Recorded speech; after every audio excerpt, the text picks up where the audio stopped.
The bass thumped through the walls of Joe's bar and grill before Bethany Martinez could see the source. Inside, a group of local thugs were harassing the bartender, their laughter cutting through the evening air. What these street-hardened criminals didn't realize was that the mysterious woman sitting alone at the corner table had spent 8 years as one of Delta Force's most lethal close-quarter combat specialists. Some mistakes you only make once. And the Red Ravens gang was about to make their last. If you enjoy stories of justice being served, make sure to subscribe because tomorrow's story will leave you speechless.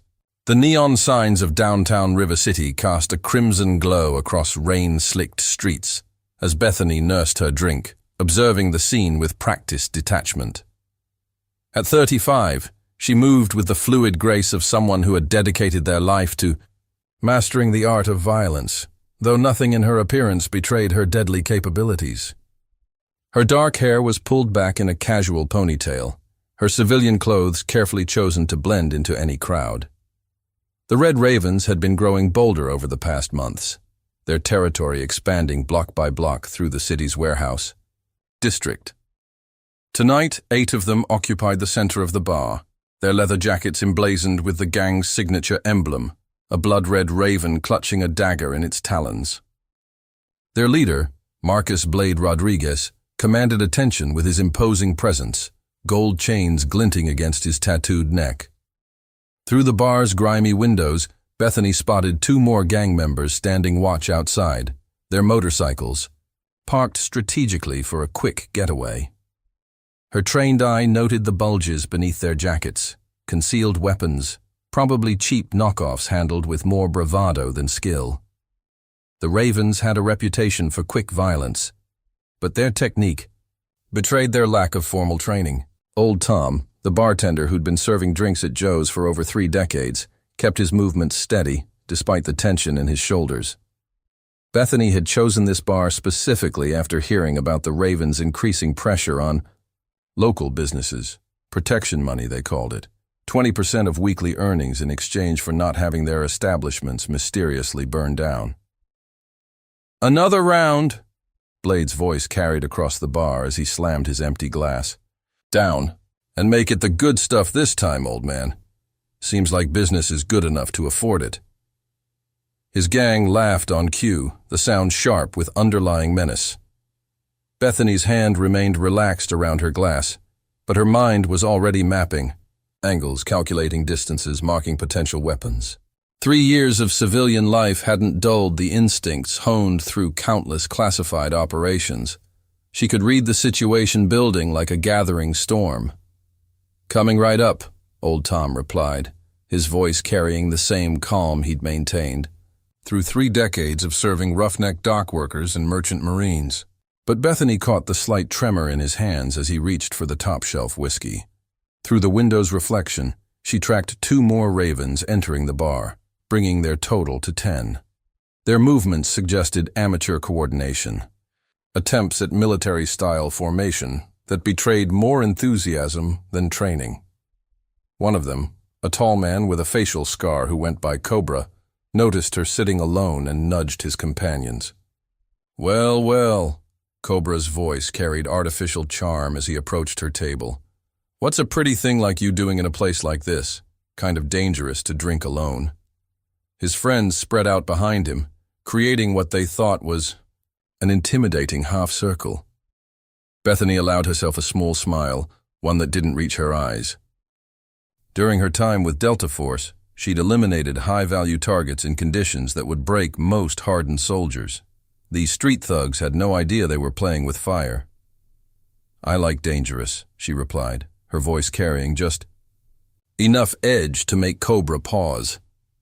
"Hear that, boys?" Blade called out, leaving his place at the bar to join the gathering crowd around Bethany's table. "Lady likes it dangerous. Maybe we should show her just how dangerous River City can get after dark." The other Ravens laughed, but Bethany noted how they unconsciously gave their leader space, betraying a hierarchy built on fear rather than respect. Old Tom's voice carried quiet warning.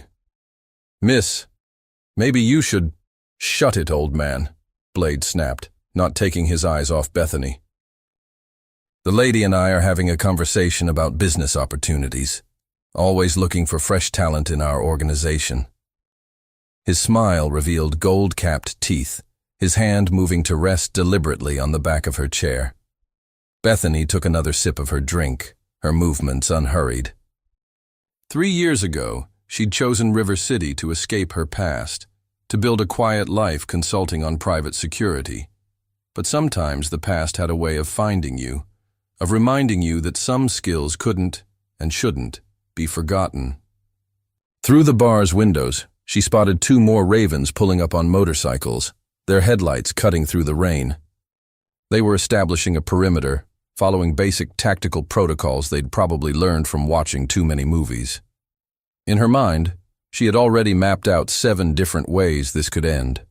None of them would be pleasant for the ravens. "I have a better business proposition," Bethany replied, her voice carrying the quiet confidence that came from knowing exactly how many ways she could incapacitate everyone in the room. "You and your boys walk away now. Forget you saw. Me and everyone gets to enjoy their evening." Bethany's life in River City had settled into a careful routine before tonight.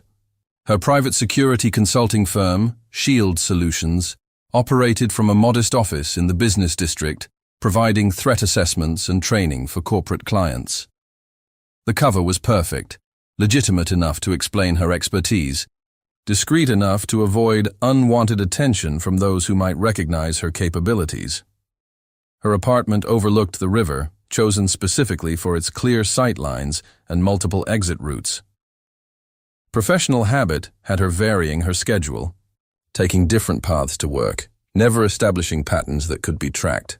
Even after 3 years, she maintained the situational awareness that had kept her alive through dozens of classified operations. The morning had started normally enough. Bethany had met with a potential client, a tech company concerned about industrial espionage. Their CEO had no idea that the woman providing security recommendations had once led teams into some of the most dangerous regions on Earth, executing missions that would never appear in any official record. "The building's current security measures are inadequate," she had explained, pointing out vulnerabilities in their system. "Your camera placement leaves blind spots that could be exploited. The card readers on the server room can be bypassed with commercially available equipment." James Chen, the company's head of operations, had been skeptical. "You seem awfully certain about potential breaches. How exactly did you gain this expertise?" His tone carried the familiar undercurrent of doubt she often encountered. A woman in the security field still raised eyebrows. Bethany had smiled, maintaining her professional demeanor. 15 years of experience in various security operations. My team has prevented numerous breaches across multiple sectors. It wasn't technically a lie. Her missions with Delta Force had indeed prevented numerous threats, just not the kind she could discuss in civilian company. After the meeting, she'd stopped at River City Fitness, the gym where she maintained her training regimen. The owner, Mike Davidson, was one of the few people who knew fragments of her real background. A former Army Ranger, he provided a space where she could practice techniques that would raise questions at more conventional facilities. "Ravens are getting bolder," Mike had mentioned while spotting her on the bench press. "Tried shaking down Carmen's diner last week. Poor woman's barely keeping the place open as it is." Bethany had added another plate to the bar. Her movements controlled. Police response? Mike's laugh had carried no humor. "Chief Reynolds talks tough, but word is the Ravens have friends in City Hall. Money flowing into the right pockets keeps investigations moving slow." The conversation had stuck. With her throughout the day, she'd chosen River City specifically because it wasn't a major metropolitan area, less chance of running into anyone from her past life. But watching the Ravens expand their territory, targeting small business owners who couldn't fight back, had begun stirring something she'd tried to leave behind. Her phone had buzzed with a text from Elena Rodriguez, a local reporter who'd been investigating the Ravens' operations. "Found something big. Need to meet. Joe's bar tonight." Bethany had considered declining. Getting involved meant risking exposure. But Elena had helped her establish her cover story when she first arrived in River City, never asking questions about the inconsistencies in her background. The bar had been quiet when she arrived, just regular workers unwinding after their shifts. Old Tom had nodded in recognition. She occasionally stopped in, nursing a single drink while observing the evening crowd. It was a habit formed through years of gathering intelligence in far more dangerous establishments. Bethany had chosen her seat carefully, back to the wall, clear view of all entrances. She'd noted the regulars, dock workers from the evening shift, a couple of office workers loosening their ties, the usual evening crowd. Everything had seemed normal until the Ravens had rolled in, their arrival changing the energy of the room instantly. She'd watched them establish dominance through small acts of intimidation. Too loud laughter, deliberately bumping chairs, making the other patrons uncomfortable enough to leave without direct confrontation. It was amateur stuff compared to what she'd seen in actual combat zones, but effective enough against civilians. Through the window's reflection, she'd observed their patterns, noting who deferred to whom, identifying the actual chain of command, beneath the obvious hierarchy. Blade might wear the trappings of leadership, but she recognized real power in the quiet man who stayed at the edge of the group, the one they called Shadow. Her phone had vibrated again, Elena texting that she was running late, but Bethany had already suspected the reporter wouldn't show. The Ravens' arrival was too coordinated, their movements too deliberate for coincidence. Either Elena had been compromised, or someone had intercepted their communications. Now, as Blade and his gang surrounded her table, Bethany maintained her relaxed posture while her mind shifted into operational mode. She noticed how Shadow had positioned himself near the rear exit, how Cobra's hand kept straying toward his waistband, how the newest members tried too hard to project toughness. 3 years of civilian life hadn't changed who she was at her core.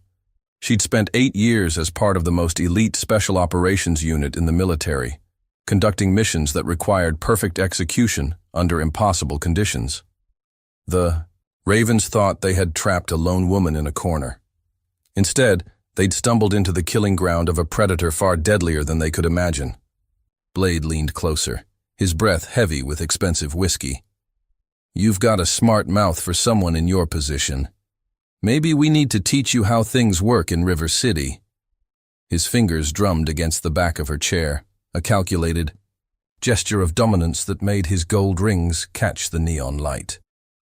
Bethany took another measured sip of her drink, noting how the Ravens had positioned themselves around her table. Amateur tactics, they'd bunched too close together, creating obstacles for each other if things turned physical. Their stances betrayed a reliance on intimidation rather than actual combat experience.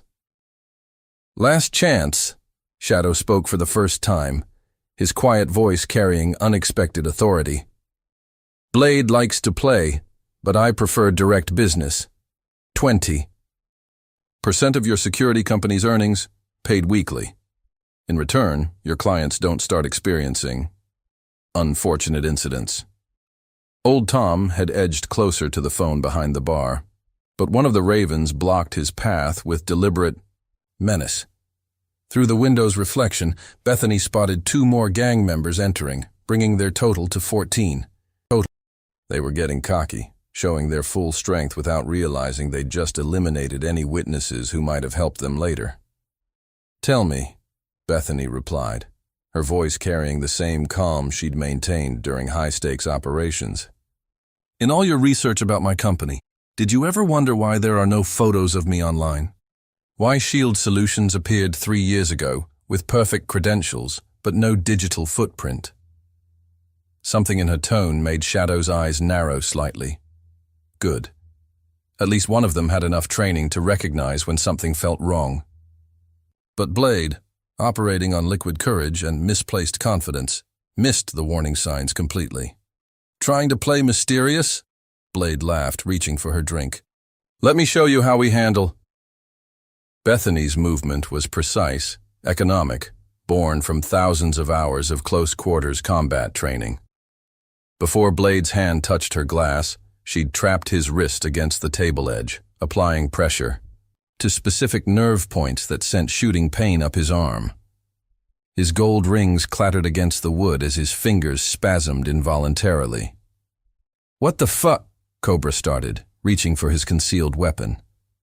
But Bethany had already calculated his response time, factoring in the awkward angle and his obvious lack of professional training. Her free hand swept her glass upward, the liquid catching him directly in the eyes. His curse was cut short as she drove an elbow into his solar plexus with carefully measured force, enough to disable without causing permanent damage. The other ravens stood frozen for a crucial half-second, their minds struggling to process how quickly the situation had changed. Bethany used that moment of hesitation to her advantage, releasing Blade's wrist and flowing to her feet in one smooth motion. Her chair toppled backward, creating space between her and the closest threats. "I'm going to say this once," she announced, her voice pitched to carry across the suddenly silent bar. "Walk away. Consider this a professional courtesy." Her stance was relaxed but balanced, ready to pivot in any direction. Through the window's reflection, she tracked the positions of all 14 ravens, marking primary and secondary threats. Shadow raised his hand slightly, a gesture that instantly checked his companion's aggressive movements. His eyes studied Bethany with new interest, recognizing details his companions had missed. The precision of her technique, the economy of her movements, the complete absence of fear in her posture. "You've had training," he observed quietly. "Military? Something like that." Bethany allowed herself a small smile, one that didn't reach her eyes. During her time with Delta Force, she'd eliminated high-value targets in conditions that would break most operators. These street thugs had no idea they were playing with fire. Blade had recovered enough to snarl, "Bitch, you're dead!" He reached for the weapon concealed under his jacket, but Bethany was already moving. Her first strike targeted his wrist, disrupting his grip before his hand closed on the pistol. Her second hit specific pressure points that sent him stumbling backward into his companions. The bar erupted into chaos. 2 ravens charged forward, trying to use their size advantage. Bethany stepped into their attack, her movements flowing through combat forms perfected through years of special operations training. The first attacker went down as she redirected his momentum into a table. The second found himself caught in a joint lock that left him gasping on his knees. Shadow barked commands, trying to organize a coordinated response, but Bethany had already broken their tactical cohesion. She moved through their disorganized formation like water through rocks, each strike precisely calculated for maximum effect with minimum force. These weren't insurgents or enemy combatants. They were criminals who needed to be taught a lesson, not eliminated. Old Tom had ducked behind the bar, finally reaching the phone, but Bethany called out, "Not yet," her voice steady despite the ongoing action. "Give me 2 minutes." She caught a wild punch from one of the younger ravens using his own momentum to send him sprawling into his companions. Through the window, she spotted more motorcycles approaching, reinforcements responding to hurried phone calls. Good. The more of them who witnessed this lesson, the faster word would spread through River City's criminal underground. Some predators were best left undisturbed, some threats better left unchallenged. Shadow had backed toward the exit, his tactical assessment finally catching up to reality. "Stand down," he ordered, but it was too late. The Ravens' reputation for violence had painted them into a corner. Backing down now would shatter their image of invincibility. Bethany's path to Delta Force had been anything but conventional. As she moved through the disorganized ravens with lethal precision, her mind flashed back to the grueling selection process that had forged her into something beyond a mere soldier. The specialized training that had transformed her into one of the military's most effective operators now expressed itself in every calculated strike. She had excelled in close-quarters combat, setting records that stood unbroken at Fort Bragg. Her instructors had recognized something special in the quiet intensity she brought to every exercise, every simulation. While others relied on brute Force, Bethany had perfected the art of turning opponents' strength against them. The first Raven to reach her from the reinforcement group telegraphed his punch exactly like untrained fighters always did. Bethany stepped inside his guard, her counter-strikes targeting nerve clusters with surgical accuracy. He dropped to his knees, arms numb and useless, before his brain could process what had happened. "Guns out!" someone shouted, and Bethany's training kicked into even higher gear. During her time with Delta Force, she had conducted operations in environments where a single mistake meant death. These street thugs, with their poor trigger discipline and obvious tells, might as well have been moving in slow motion. Her first priority was civilian safety. She maneuvered deliberately, drawing the Raven's attention away from Old Tom and the few remaining patrons who had taken cover. Her movements seemed almost casual, but each step was precisely calculated to maintain optimal positioning. Through the bar's windows, she counted 6 more Ravens arriving on motorcycles. Their leather cuts marked them as senior members, probably pulled from whatever criminal enterprises they'd been overseeing. 20 opponents total now, a number that would have been concerning if she hadn't once eliminated an entire terrorist cell with nothing but a combat knife and perfect timing. "Remember Kandahar," she whispered to herself, invoking memories of her most challenging operation. The mission details were still classified, but the lessons learned had been burned into her muscle memory through countless hours of specialized training. Shadow had finally recognized the true danger of their situation. "She's not some rent-a-cop," he warned, trying to restore order to his fractured command. "Look at her movement pattern. She's Spec Ops, maybe Black Ops." But his warning came too late. The Ravens had built their reputation on intimidation and violence, creating an image of invincibility that they couldn't simply abandon. Their very identity demanded they respond to any challenge with overwhelming force. Bethany used their hesitation to take control of the tactical space.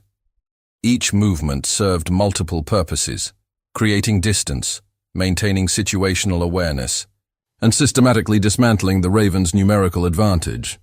Her strikes focused on disabling without causing permanent damage, though her training had given her plenty of lethal options. 8 years, she announced, her voice carrying clearly despite the chaos. 8 years conducting operations you couldn't imagine in places that don't officially exist. Your choice, walk away now or get a practical demonstration. The newest Ravens, still running hot on adrenaline and misplaced confidence, charged forward as a group. Bethany welcomed their attack, recognizing the perfect opportunity to break the gang's spirit completely. Her response was a masterclass in close-quarters combat, each movement flowing seamlessly into the next. The first attacker went down to a precision strike to his brachial plexus. The second found himself trapped in a joint lock that used his own momentum against him. The third and fourth collided with the confined space of the bar, which the Ravens had thought would work to their advantage, was practically a training ground for her. Blade, still nursing his injured wrist, tried to rally his forces. "She's one person. We're the fucking Red Ravens. No one disrespects us in our territory." But Bethany had already taken control of the tactical situation. Her position near the bar's center gave her clear sight lines to all entrances, while limiting the Ravens' ability to bring their numbers to bear effectively. The overturned tables and chairs, which might have hindered normal movement, became tools in her hands, obstacles to control enemy positioning and create choke points. Her mind processed combat data automatically, calculating angles and predicting movement patterns, just as she had during countless high-stakes operations. The Ravens' attempts at coordinated action betrayed their lack of proper training.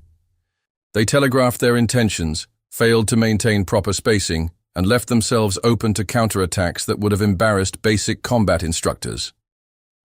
The Ravens' attempted show of force was rapidly deteriorating into chaos. Bethany's precise strikes had left 6 of their members nursing injuries that would require medical attention, while another 4 were completely incapacitated. Through the window's reflection, she noticed more motorcycles approaching. Backup called in from across River City. "You have no idea what you're starting," Shadow warned, his voice carrying genuine concern now. The Ravens aren't just some street gang. We've got connections, people in positions that could make your life very difficult. Bethany maintained her defensive position, analyzing the new arrivals through the bar's grimy windows.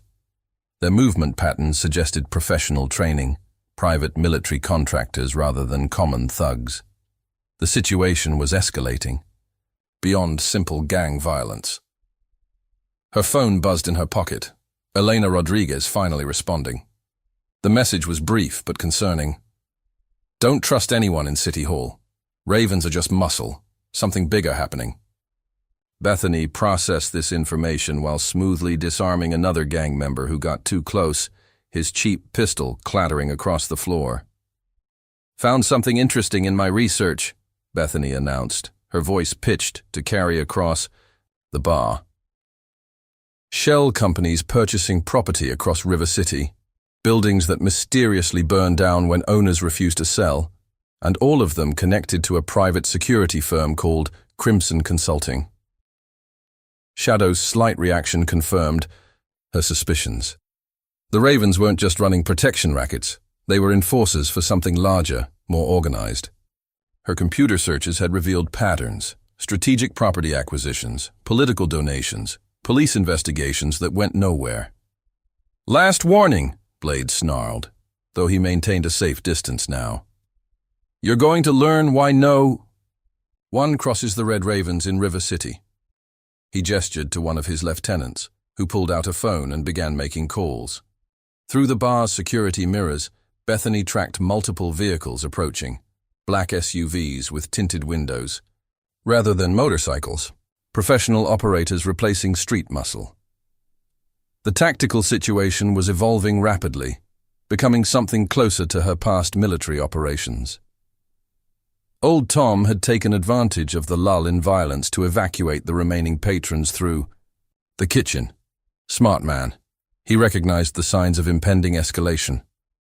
Bethany noted potential exit routes while maintaining awareness of the Ravens' positions. Her training had prepared her for scenarios far worse than this. Working as muscle for ex-military contractors, she observed, watching Shadow's reaction. Helping them take control of strategic locations throughout the city. What's the real plan? Drug distribution? Weapons trafficking? You should have just paid the protection money, Shadow replied, but his voice lacked conviction. He recognized that the situation had spiraled beyond simple intimidation. Some questions are better left unasked. Bethany's phone buzzed again, Elena sending coordinates and a cryptic message. Storage facility on River Street. Records of everything. They're moving them tonight. The pieces were falling into place. The Ravens' protection racket wasn't just about money. It was about controlling territory for something bigger. Through the window, she spotted men in tactical gear deploying from the SUVs. Their movement patterns confirmed her assessment. Private military contractors, probably. Ex-special forces. The Ravens were backing away, making space for professionals to handle the situation. Interesting response to a simple bar fight, Bethany noted, maintaining her relaxed but ready stance. Almost like someone's worried about what might come out if this escalates further. Her mind processed tactical options while scanning the new threats. 8 operators taking up positions outside, their equipment suggesting serious backing. These weren't street thugs playing at being soldiers. These were professionals who understood real combat. You've got good instincts, a new voice called. From the entrance, a man in an expensive suit entered, flanked by 2 operators. Most people never notice the patterns, never ask the right questions. His bearings suggested military background, probably command level.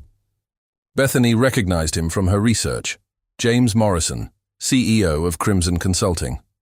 Former military intelligence with connections reaching into federal agencies. The kind of man who operated in shadows deeper than even her Delta Force missions had explored. River City's strategic location, Bethany replied, watching Morrison's operators establish coverage zones. Perfect distribution hub, especially with the right infrastructure in place. The Ravens clear the territory, your shell companies buy up key properties, and suddenly you've got a network that spans 3 states. Morrison's smile carried no warmth.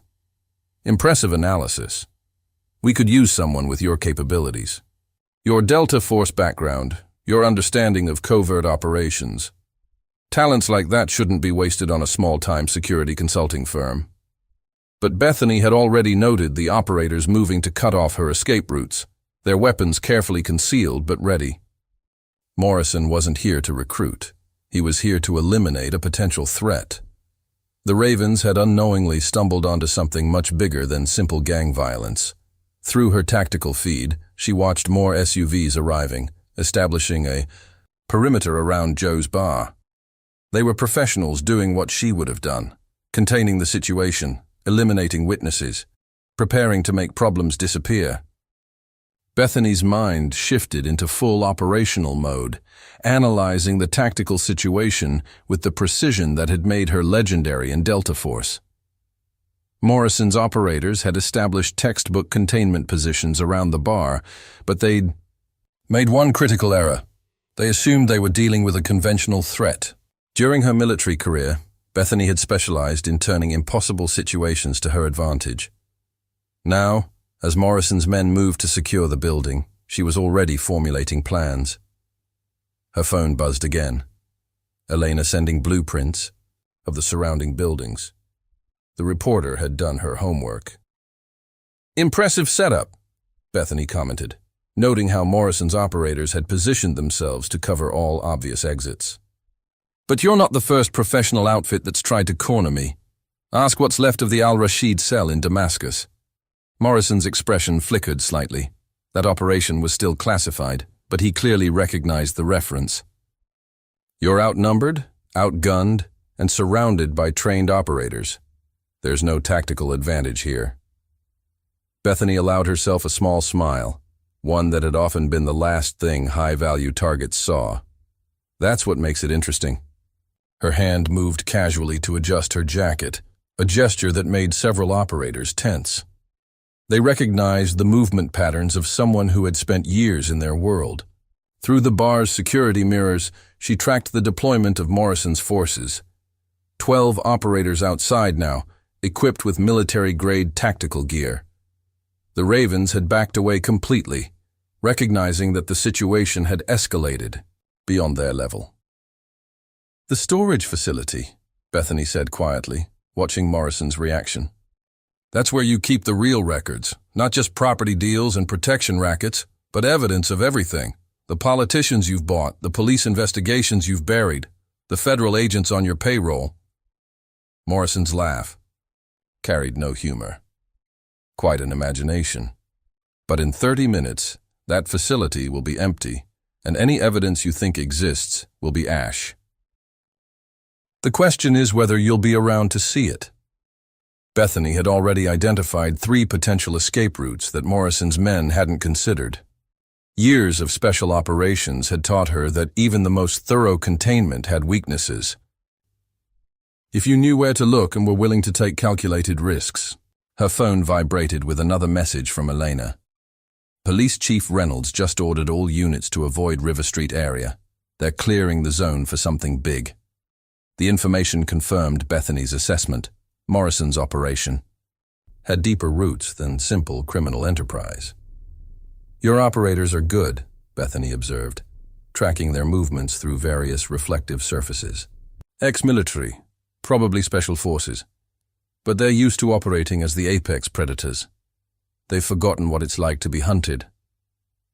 During her time with Delta Force, Bethany had conducted operations that required perfect execution under impossible conditions. Morrison's men were professionals, but they'd grown comfortable with overwhelming force and political protection.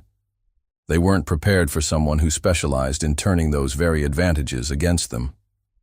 "The Ravens were sloppy," Bethany continued, noting how her words made Morrison's operators adjust their positions slightly.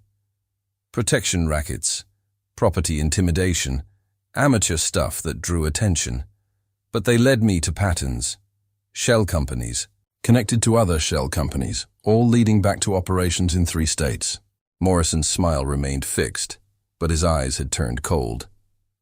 Fascinating theory. But theories need evidence, and soon there won't be any. River City is just one piece of a much larger operation. By morning, any proof you think exists will be gone. Bethany's tactical analysis noted multiple communication devices among Morrison's operators, professional-grade, encrypted channels. They were coordinating with other teams, probably moving to secure multiple locations simultaneously. "Your men are well equipped," she commented, watching their reaction. "Latest tactical gear, encrypted comms, specialized weapons, the kind of setup that requires serious backing, military contracts, or something less official." Through the window, she spotted more SUVs arriving. Morrison was committing significant resources to contain what he perceived as a threat to his operation.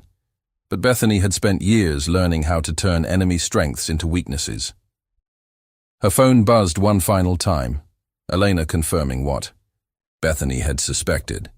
The storage facility wasn't just a repository for criminal evidence. It was the hub of something bigger. Financial records, blackmail material, proof of operations that reached into federal agencies. Interesting response to a bar confrontation, Bethany noted, maintaining her relaxed posture while calculating angles and timing. Almost like you're worried about something bigger than a few thugs getting embarrassed. What's really in that storage facility, Morrison? Morrison's operators had established their final positions, creating what they thought was an impenetrable containment zone. But they hadn't counted on facing someone who had spent years learning how to break exactly this kind of professional operation.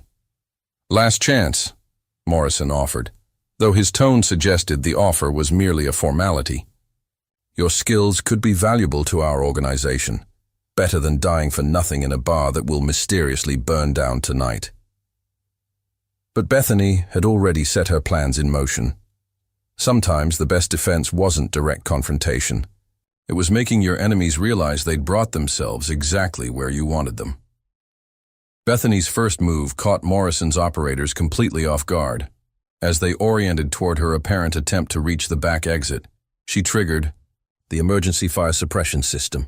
The bar's sprinklers activated instantly, filling the air with a dense fog that disrupted their tactical advantage. "Breach positions," Morrison ordered, but Bethany was already moving. Her first strike eliminated the nearest operator with mechanical precision, pressure points and joint locks that left him unconscious before he hit the ground. The second found his night vision equipment worse than useless in the artificial fog. Through the chaos, Bethany moved like a ghost. Her Delta Force training had included extensive operations in compromised environments. Morrison's men were good, but they relied too heavily on their equipment and tactical formations. When those advantages disappeared, they fell back on predictable patterns. "Target mobile," someone shouted through their comm system. "West side? No. East. She's everywhere." The confusion in their voices confirmed Bethany's strategy. By disrupting their communications and visual coordination, she'd transformed their superior numbers from an advantage into a liability. 3 operators converged on her position, their movements betraying their special forces background. But Bethany had trained specifically to counter professional military tactics. The first found himself disarmed with surgical precision, his own weapon used to disable his companions before being discarded. "Lock down all exits." Morrison's voice carried real concern now. "No one leaves until—" His order was cut short as the bar's emergency lighting failed, plunging the scene into darkness broken only by muzzle flashes as panicked operators fired at shadows. Bethany moved through the chaos like water through rocks, each movement calculated for maximum effect. Her strikes targeted pressure points and nerve clusters, eliminating threats without causing permanent damage. These weren't enemies who needed to die. They were professionals who needed to learn a costly lesson. Through her tactical awareness, she tracked Morrison retreating toward his command vehicle. His operators maintained disciplined fields of fire, but their formation had gaps that someone with her specialized training could exploit. "Target's playing with us," Shadow observed from his position near the entrance. The former soldier recognized patterns his companions missed. "She's herding us, controlling engagement zones like we're the amateurs." Bethany's phone vibrated with an update from Eleanor. Police Chief Reynolds just left the storage facility, took 3 boxes of files, heading north on River Street. The information added urgency to her timeline, but rushing would only create mistakes. "Interesting files you've got stored away," Bethany called out, her voice seemingly coming from multiple directions in the fog-filled bar.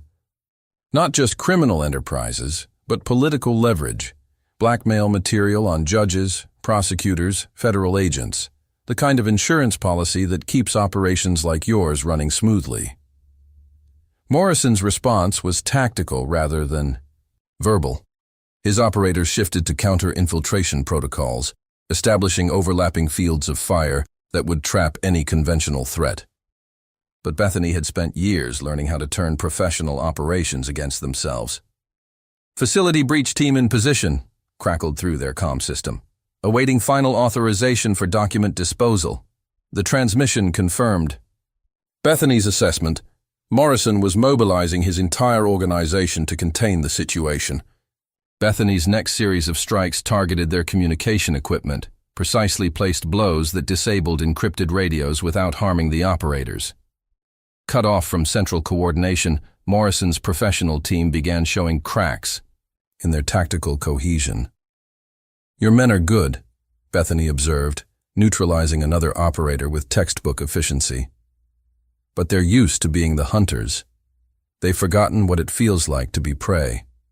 Her movements flowed through combat forms perfected through thousands of hours of specialized training.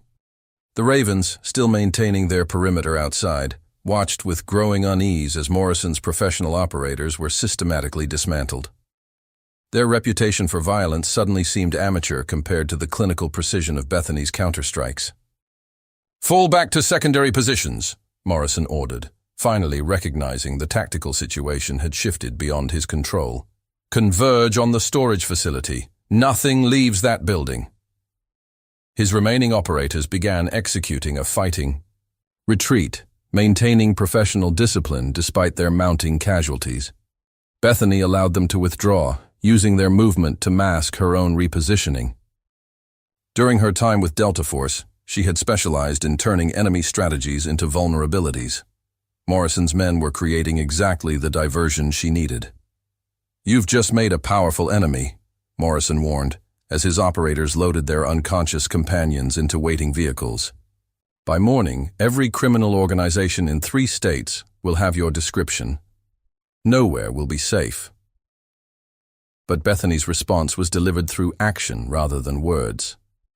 Her next series of strikes eliminated his remaining security detail with mechanical precision, leaving Morrison suddenly exposed. The message was clear. His professional operators and political connections couldn't protect him from someone trained to hunt apex predators. Through the bar's windows, she watched the Ravens processing what they'd witnessed. Their reputation for violence had been built on intimidating civilians and bullying small business owners. Now they'd seen what real combat efficiency looked like, delivered by someone who had spent years perfecting the art of close-quarters warfare. Elena's investigation had uncovered something far bigger than local gang violence. As Bethany moved through River City's rain-slicked streets toward the storage facility, she processed the reporter's latest updates. Encrypted files, offshore, accounts, evidence linking Morrison's operation to classified military contracts that officially didn't exist. "They're burning everything," Elena's message warned. 3 teams at the facility, professional cleanup crews. "Whatever they're hiding, it's big enough to call in serious resources." The information confirmed Bethany's assessment. This wasn't just about criminal enterprise anymore. Through her tactical feed, she tracked Morrison's vehicles converging on River Street. Their movement patterns suggested extensive military training, probably former special operations teams now working in the private sector. These weren't the amateur thugs she'd encountered at Joe's bar. "Chief Reynolds left with key files," Elena reported. "But there's more. Found connections to Operation Blackstone, Some kind of classified program that went dark 5 years ago. Morrison was involved. The name triggered memories from Bethany's Delta Force days. Blackstone had been whispered about in intelligence circles, a program so secret that even knowing its existence required clearance levels beyond top secret. Now pieces were falling into place. Bethany's phone buzzed with surveillance footage. Elena had accessed. The storage facility's exterior cameras showed teams of operators establishing professional security coverage. Their equipment and tactics confirmed her suspicions. These were elite contractors, probably ex-military special operations. "Target approaching southeast corner," crackled through their encrypted channels, which Bethany's specialized equipment could monitor. "All units maintain radio discipline. She's more dangerous than initial reports suggested." Through thermal imaging, Bethany tracked their deployment around the facility. 16 operators total, moving with the coordinated precision that came from extensive combat experience. Morrison wasn't taking any chances after what had happened at the bar. "Interesting setup," Bethany murmured, noting their tactical positions. Professional-grade equipment, specialized weapons, counter-surveillance, protocols. Almost like they're preparing for a military-level threat rather than local law enforcement. Her mind processed tactical options while scanning the facility's layout. The contractors had established textbook defensive positions, but their very professionalism made them predictable to someone with her background. They expected opposition to follow standard engagement patterns. "Found something else," Elena's message came through. "Morrison's company isn't just private military. They're running some kind of black program, unofficial operations using classified military resources. The storage facility contains proof." Bethany moved through shadows like a ghost, her movements reflecting years of specialized training. The contractors had night vision equipment and thermal imaging, but she'd learned to counter such advantages during countless classified operations. "Perimeter secure," one operator reported. "Beginning document disposal. Estimated completion. Time 30 minutes. Their communications revealed growing tension, professionals recognizing they faced someone trained to hunt their kind. The first contractor never saw what hit him. Bethany's strike targeted specific nerve clusters, rendering him unconscious before he could alert his teammates. The second found himself disarmed and disabled with mechanical precision, his encrypted radio crushed before it could transmit a warning. "Sierra 2, report status," crackled through their comm system. "Sierra 2, acknowledge." The growing concern in their voices confirmed Bethany's strategy. By eliminating their communication nodes one by one, she was creating uncertainty that would disrupt their tactical cohesion. Through thermal imaging, she tracked Morrison, arriving with reinforcements. 3 more SUVs loaded with operators, bringing their total force to nearly 30 professionals. This wasn't just about protecting criminal evidence anymore. They were safeguarding something far more sensitive. Operation Blackstone wasn't just classified, Elena's research revealed. It was a shadow program, unofficial operations using military resources for private interests. Morrison's company provided deniable assets for missions that officially never happened. Bethany processed this information while systematically dismantling the facility's perimeter security. Each strike was calculated for maximum psychological impact, letting the contractors know they faced someone who understood their tactics intimately. "Target's in the wire," an operator announced urgently. "She's not following any standard approach pattern." Teams 3 and 4 adjust coverage zones. Their professional discipline was beginning to crack, replaced by the uncertainty that came from hunting someone trained to be the apex predator. The storage facility's main entrance was heavily guarded, but Bethany had spotted weaknesses in their coverage. During her Delta Force career, she had specialized in exploiting precisely these kinds of tactical blind spots. Areas that looked secure on paper, but contained vulnerabilities, only visible to someone with specialized training. "Interesting choice of contractors," Bethany observed quietly, marking primary and secondary targets. Ex-special forces, probably Delta or SEALs. The kind of operators who understand classified protocols. Almost like you're protecting more than just criminal evidence. Morrison's voice carried real tension now as he coordinated his forces. All units, be advised. Target has extensive black operations experience. Maintain extreme caution. The warning came too late. Bethany had already breached their outer perimeter without triggering a single alarm. Inside the storage facility, Bethany encountered Morrison's elite cleanup teams systematically destroying evidence. Document shredders hummed continuously, while specialized equipment erased digital records. The operators moved with practiced efficiency, but their haste betrayed urgency. They knew time was running out. Level 3 clear, reported through their tactical communications.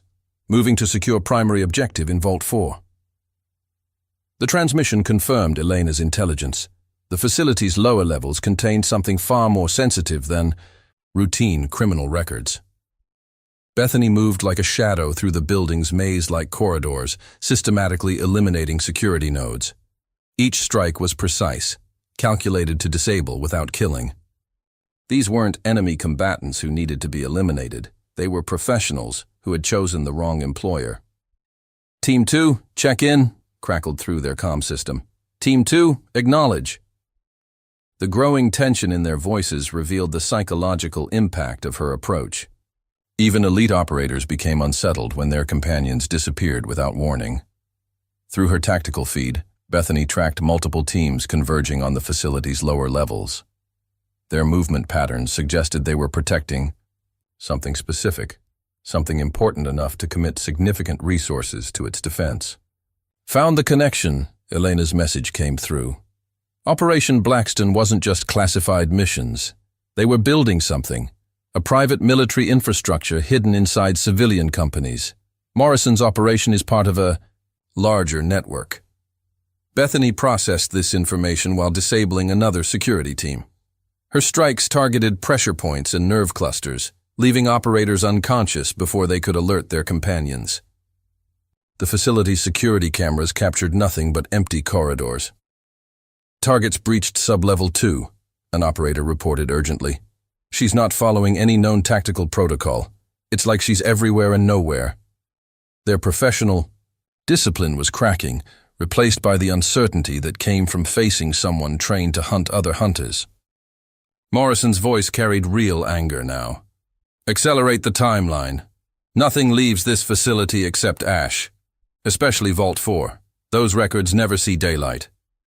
His operators increased their pace, but their haste created mistakes that Bethany exploited with mechanical precision. Through thermal imaging, she tracked teams rushing to destroy specific documents. Their focus on certain areas revealed what they considered most crucial and most dangerous if exposed. 8 years conducting classified operations had taught Bethany to read such patterns. Interesting setup, Bethany observed quietly, marking defensive positions through walls. Specialized equipment, military-grade security, dedicated vault levels. Almost like you're protecting more than just local criminal enterprises. Her movements flowed through combat forms perfected through countless covert missions. Elena's research continued providing crucial intelligence. Found references to something called Project Oracle, some kind of classified intelligence operation from the 1980s. Morrison's company is connected to it somehow. Bethany encountered heavier resistance as she approached the lower vaults. These operators moved differently, more precise, more professional. Their equipment suggested direct military connections rather than private contractor status. Be advised, crackled. Through their encrypted channels. Target has breached primary security zones, implementing Protocol 0. The transmission carried undertones of genuine fear, professionals recognizing they faced someone beyond their experience. Bethany's next series of strikes eliminated an entire security team before they could react. Her Delta Force training had included extensive close-quarters combat in confined spaces. Morrison's men were good, but they weren't prepared for someone who had spent years perfecting the art of hunting other predators. Found what they're protecting, Elena reported. Vault 4 contains records of illegal operations spanning 3 decades. Military contracts, political bribes, evidence of unauthorized missions on American soil. Morrison's company isn't just criminal. They're running some kind of shadow government program. Through the facility's security feeds, Bethany tracked Morrison coordinating a final defense around Vault 4. His remaining operators had established overlapping fields of fire, creating what they thought was an impenetrable position. "You're too late," Morrison's voice carried through their tactical network. "The most sensitive materials are already gone. By morning, there won't be any evidence this facility ever existed." But Bethany detected uncertainty in his tone. He wasn't sure exactly what she knew or what she was really after. Bethany moved through their defensive positions like water through rocks, each strike precisely calculated for maximum effect. The operator's night vision equipment and thermal imaging proved worse than useless against someone trained to exploit such technological advantages. Targets reached sub-level 4, an operator reported, real fear now evident in his voice. "She's not human. No one moves like that." Their professional composure was shattered, replaced by the primal uncertainty that came from realizing they were no longer the apex predators. Through her tactical feed, Bethany identified the Vault's primary security measures: military-grade encryption, biometric locks, redundant power systems, the kind of protection reserved for nation-state-level secrets. Whatever Morrison was protecting, it went far beyond ordinary criminal enterprise. "Interesting choice of security protocols," Bethany observed quietly, analyzing defensive patterns. "These aren't private contractor standards. This is specialized military equipment, almost like you're protecting classified operations rather than criminal evidence." Morrison's remaining operators maintained their positions around Vault 4, but their movements betrayed growing uncertainty. They were professionals facing someone who had spent years learning how to turn their very professionalism against them. Vault 4's security measures crumbled under Bethany's methodical assault. Her approach wasn't just about physical combat. It was about understanding and exploiting complex defensive systems. Each layer of protection fell to precisely calculated strikes or carefully prepared countermeasures. "Critical breach in primary containment!" An operator's voice carried real panic now. "She's through the first 5 security layers. How is this possible?" Their professional discipline was completely shattered, replaced by the fear that came from facing someone who understood their systems better than they did. Through her tactical feed, Bethany tracked Morrison's remaining forces attempting to organize a final defense. Their movement patterns had become erratic, desperate, professionals suddenly realizing they were outmatched at their own game. "Files are transferring to secure servers," Elena reported through their encrypted channel. "But I've got copies of everything: political bribes, illegal military operations, evidence of classified programs operating on U.S. soil. Morrison's operation goes higher than anyone suspected." Bethany encountered the last line of defense outside Vault 4, Morrison's elite security team. 6 operators, former special forces judging by their stance and equipment. Their weapons tracked her movement with professional precision, but she noted the tension in their posture. "Stand down," Morrison's voice carried from behind his security detail. "You have no idea what you're interfering with. This isn't just about criminal operations. We're protecting national security interests." His tone suggested he actually believed it. Bethany's response was delivered through action rather than words. Her first strike disabled the nearest operator's weapon before he could squeeze the trigger. The second and third found themselves caught in joint locks that used their own momentum against them. Years of Delta Force training expressed itself in every calculated movement. "Targets breaching final containment," someone shouted through their tactical network, "implementing scorched earth protocols." But Bethany had already anticipated this contingency. Elena's hacking had given her control of critical facility systems, preventing any remote document destruction. Through thermal imaging, Bethany tracked multiple teams attempting to flank her position.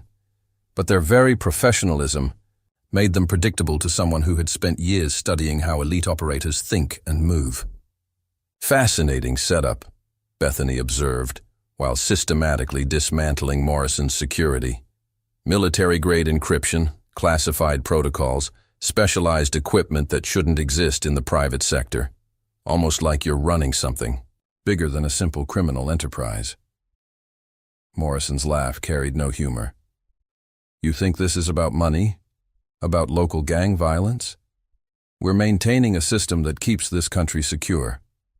Sometimes that requires operating in shadows, doing things that can't officially be acknowledged. Bethany's next series of strikes eliminated his remaining security detail with mechanical precision. Each movement was calculated to disable without killing, sending a clear message about the difference between capability and restraint. Found something interesting. Elena's voice came through their secure channel. Project Oracle wasn't just gathering intelligence. They were building a network, unofficial channels for conducting operations that bypassed normal oversight. Morrison's company is part of it. Through facility cameras, Bethany watched more operators rushing to protect specific vault sections. Their focus revealed what they considered most crucial and most damaging if exposed. 8 years conducting classified operations had taught her to read such patterns. You were military intelligence, Bethany noted, watching Morrison's reaction. Before founding your private security company, specialized in developing deniable assets for classified operations. But somewhere along the line, you decided to use those skills for private profit. Morrison's composure cracked slightly. We provide a necessary service.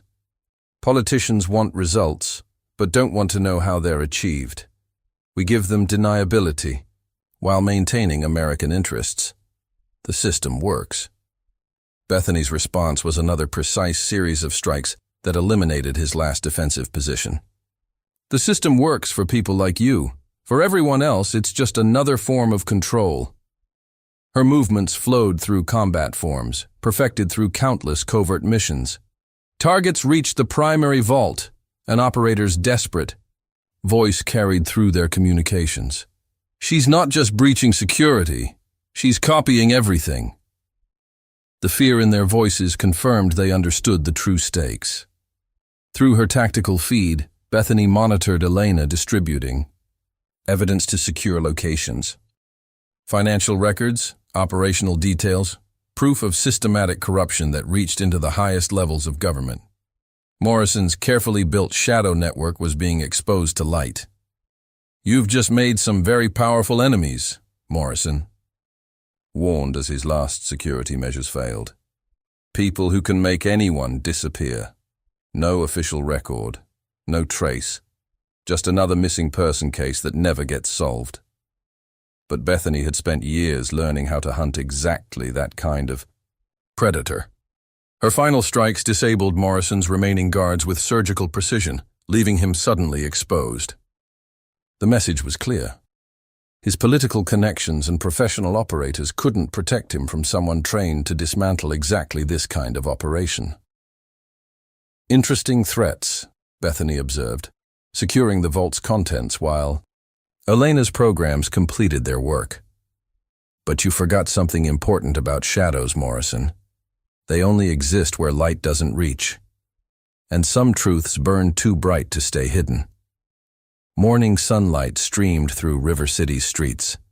As Bethany secured the last pieces of evidence, Elena's programs had distributed proof of Morrison's operation to multiple secure locations, financial records, operational details, evidence of systematic corruption that couldn't be buried. Everything's uploaded, Elena confirmed through their secure channel. Federal agencies, international media, oversight committees. By noon, Morrison's entire network will be exposed. The reporter's voice carried satisfaction at finally uncovering the truth she'd spent months pursuing. Through her tactical feed, Bethany watched Morrison's remaining operators withdrawing from the facility. Their movement patterns showed professional discipline, but also resignation. They recognized the operation was completely compromised. You have no idea what you've done, Morrison spoke quietly as federal vehicles began arriving. The system we built maintains order. Without it, chaos follows. Sometimes shadows are necessary. His voice carried the conviction of someone who had spent years justifying increasingly corrupt actions. Bethany secured the final vault, while FBI tactical teams established a perimeter. Interesting philosophy, she observed, watching Morrison's carefully built empire crumbling. Convince yourself you're protecting people by controlling them. That corruption serves a greater good. Target facility secured, crackled through federal communications. Multiple suspects in custody, evidence recovery teams moving in. The professional efficiency of legitimate law enforcement replacing Morrison's shadow operations. Elena's message carried triumphant urgency. Stories breaking worldwide. Morrison's connections to Operation Blackstone, the political bribes, illegal surveillance programs, everything's coming out. They can't bury this anymore. Through facility cameras, Bethany watched federal agents processing evidence from Vault 4. Documents spanning decades of classified operations, proof of systematic corruption that reached into the highest levels of government. Morrison's shadow network exposed to full daylight. You were right about one thing, Bethany told her former adversary as federal agents took him into custody. Some operations require shadows, but the difference is I hunt in darkness to protect the light. You used shadows to hide corruption. Back at Joe's bar, old Tom was already organizing cleanup efforts. The Ravens had disappeared completely, their reputation shattered by witnessing real combat efficiency. River City's streets felt different now, cleaner somehow, as if Morrison's shadow network had cast a subtle darkness that was finally lifting. Found something else in Morrison's files, Elena reported, her investigative instincts still sharp. References to other operations, similar networks in different cities. Your exposure of his organization is causing ripples throughout the entire system. Bethany moved through morning crowds with practiced invisibility, her tactical awareness noting how River City's energy had changed. Citizens walked with greater confidence. Small business owners opened their shops without fear. Sometimes, the greatest victories weren't won through violence, but through exposing truth to light. An interesting night, Mike commented as she entered River City Fitness. The former Army Ranger had monitored the situation through his own channels. Words spreading through military circles about what happened. Morrison's contractors won't find much work after this. Through her secure feeds, Bethany tracked the continuing fallout. Federal investigations expanding, political connections being exposed, classified programs facing sudden scrutiny. Morrison's operation hadn't just been about criminal enterprise. It had been about maintaining a system of control that couldn't survive exposure. The Ravens are finished in River City, Elena's latest update confirmed. Their protection rackets, their territorial control, everything's collapsing now that Morrison's backing is gone. Sometimes the biggest predators are the ones hiding in plain sight. Bethany maintained her normal routine, knowing that somewhere Morrison's remaining allies were assessing the damage. But she had spent years learning how to operate in shadows while serving light. Any response they planned would find her ready. Interesting developments, Mike observed, watching federal agents investigating previously untouchable locations. Morrison's network wasn't just criminal enterprise. He was building something bigger, a shadow infrastructure for conducting unofficial operations. Through her tactical awareness, Bethany noted subtle changes throughout River City. Citizens reclaiming streets that had been controlled by fear. Small businesses reopening without paying protection money. Police investigating cases that had previously been buried. Federal task force is expanding their investigation, Elena reported. Morrison's connection to Operation Blackstone opened doors that were supposed to stay closed. The whole shadow network is unraveling. Bethany's phone buzzed with a final message from a secured federal channel. Target facility contained evidence of unauthorized domestic operations. Multiple agencies compromised. Investigation expanding. Thank you for your service. The formal acknowledgement carried undertones of genuine gratitude. River City felt different in the morning light, as if Morrison's shadow network had cast, a subtle darkness that was finally lifting. Bethany moved through familiar streets, maintaining her cover as a private security consultant while watching the system she'd helped expose continue to unravel. Sometimes the biggest threats, she had told Morrison, aren't the ones operating in complete darkness. They're the ones hiding corruption behind badges and titles, using shadows to control rather than protect. Through her secure channels, Bethany monitored the continuing revelations. Morrison's network had been part of something larger, a system of control that had operated unchecked for decades.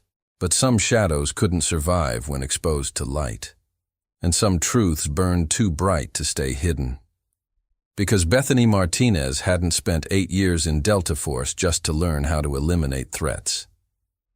She had learned how to hunt other predators, how to turn their strengths against them, and most importantly, how to make sure that shadows served light rather than corrupting it. River City would need time to heal, to adjust to life without Morrison's shadow network.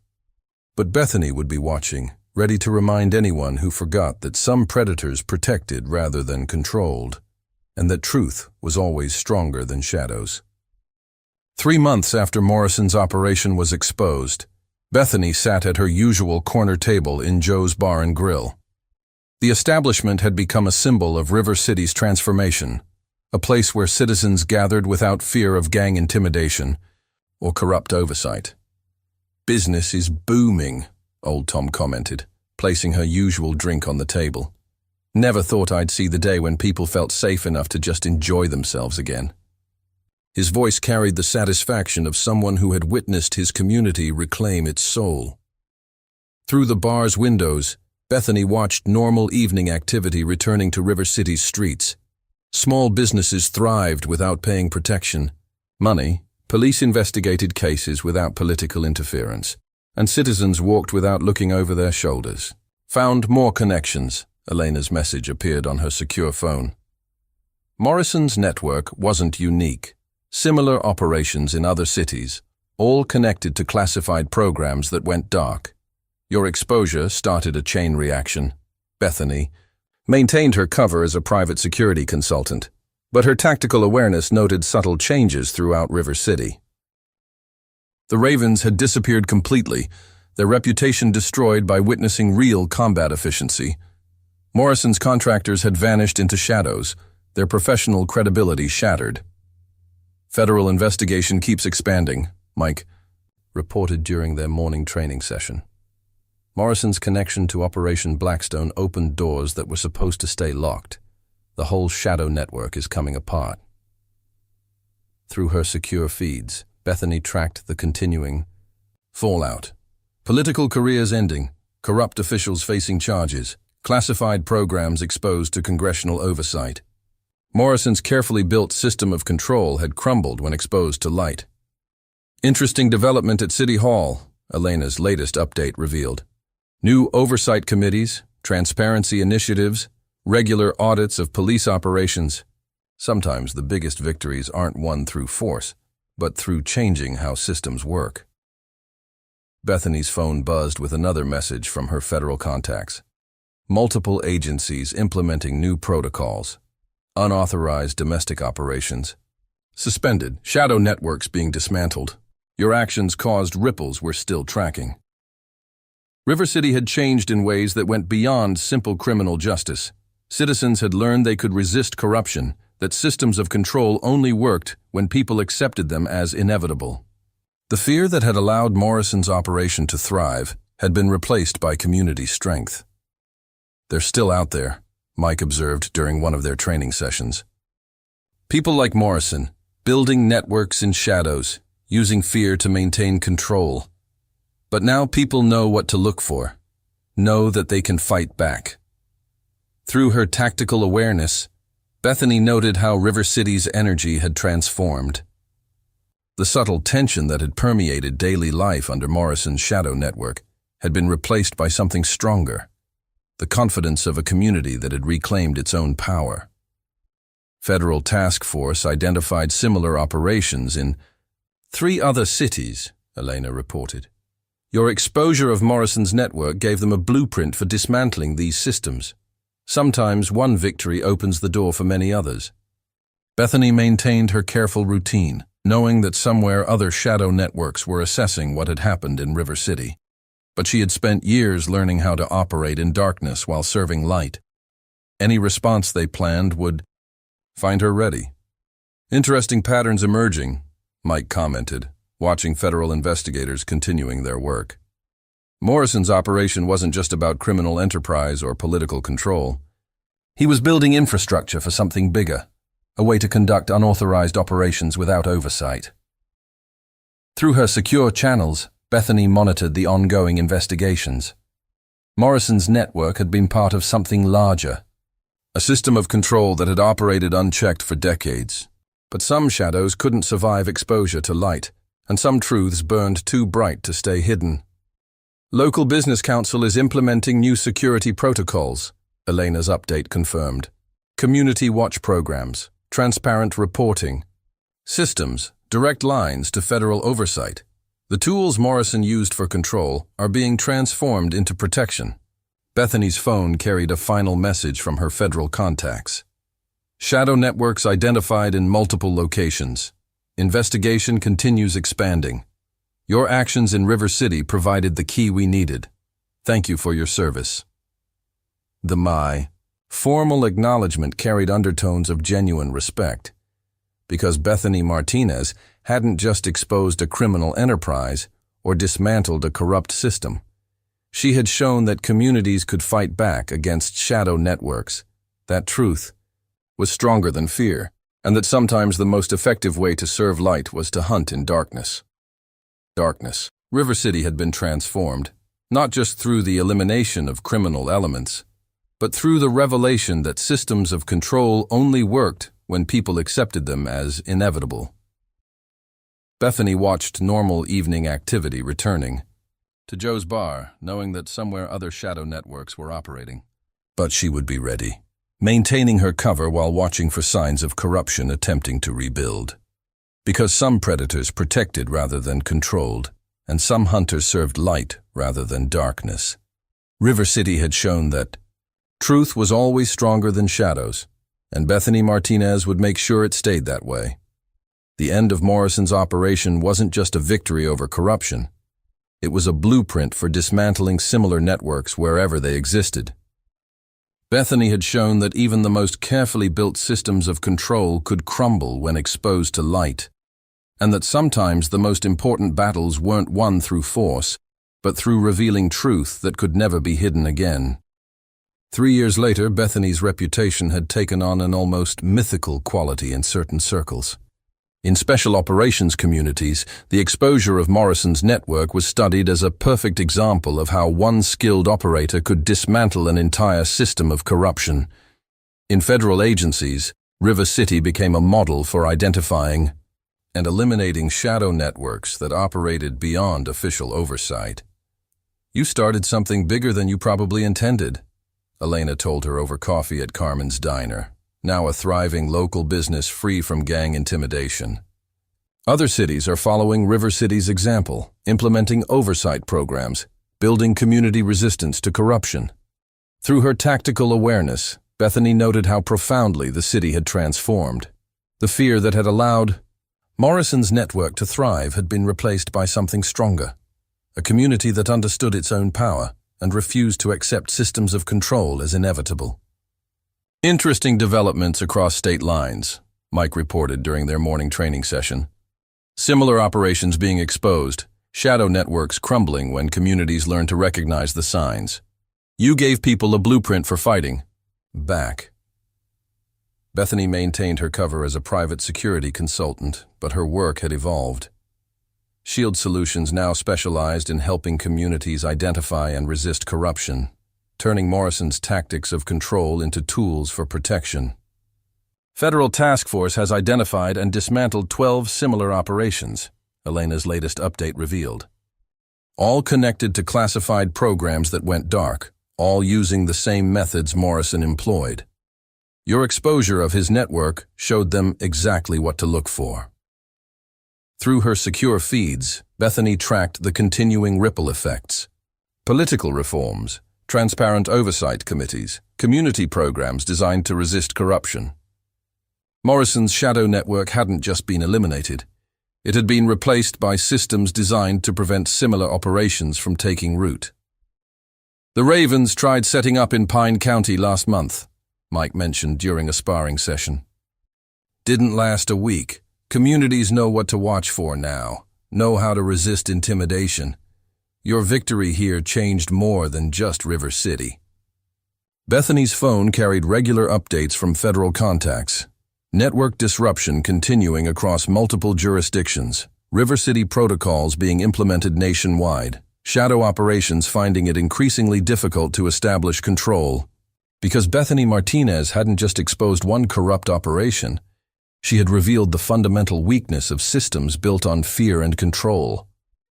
Communities across the country had learned that resistance was possible, that truth was stronger than intimidation, that shadows couldn't survive when exposed to light. It's not about fighting corruption directly, she explained to Elena during one of their regular meetings.